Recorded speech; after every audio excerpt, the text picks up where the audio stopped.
many ways this house is a bit of a sort of laboratory, and so I'm experimenting. And it took a couple of years to really understand what I wanted to get out of here. And I think I've got the sort of function of everything right now.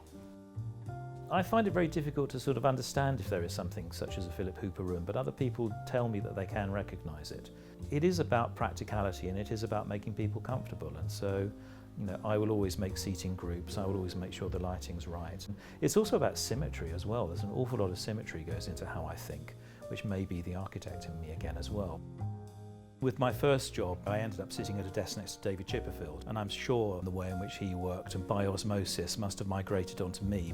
That idea of decoration from his school mixed in with the architectural side of things started to create this sort of mix, which was extremely interesting. I never thought in a million years I'd end up in a blue and yellow drawing room. It's always been one of my least favourite colour combinations, and so by default here we are in it. I've always had a sort of interest in 20th century pictures. What we've got around us in this house here is part of the collection I've been acquiring over the past 40 years.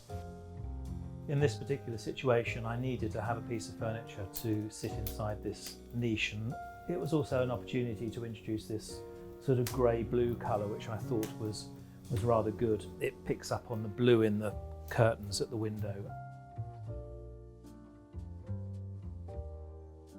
Being a compulsive hoarder, I tend to find that I've got rolls and rolls of fabric dating back probably about 30 or 40 years in some cases, and I did have a roll of this discontinued Colefax and Fowler chintz, which I always thought was particularly insane with the hunting dogs and the passion flowers on. So I thought, well, I'm in the right kind of house to use it, let's resurrect it, and so here we are. Again, work in progress, thinking about different ideas. That's a Colefax one which we're starting to reprint based on the squiggle again. Some ones from Sewn, which I'm sure Lulu will be very pleased to see here, and then another old John Fowler design which is called Bees and Trefoil.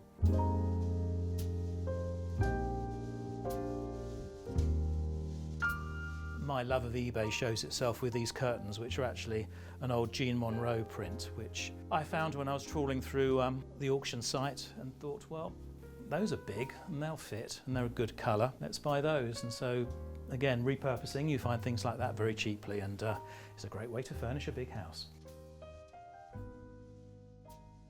I've never really been sure what this is. I saw it in an antique shop round the corner from us in the Pimlico Road and fell in love with it immediately.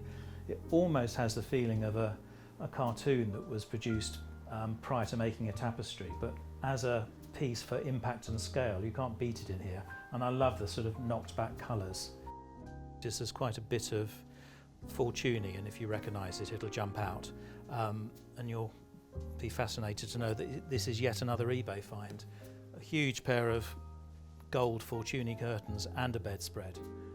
I'm afraid bought for a song, but then you do have to spend an awful lot of time sitting at the computer looking at eBay to find things like that, and be lucky. So my good fortune was to find these, which are now in the bedroom, and probably something I would never be able to have otherwise, but I do enjoy them. Well, here we are in one of the guest bedrooms, and this is a classic example of my repurposing, but this was probably printed maybe about 30 years ago, and was part of a room scheme designed by Roger Banks-Pye, who was a former Colefax director like myself. There's so much beautiful workmanship gone into this, not only the printing but also the embroidered edges, the sort of scalloping on the fabric. It just needs to be given a new lease of life. I had some frills and some, which was this sort of Kelly green glazed linen.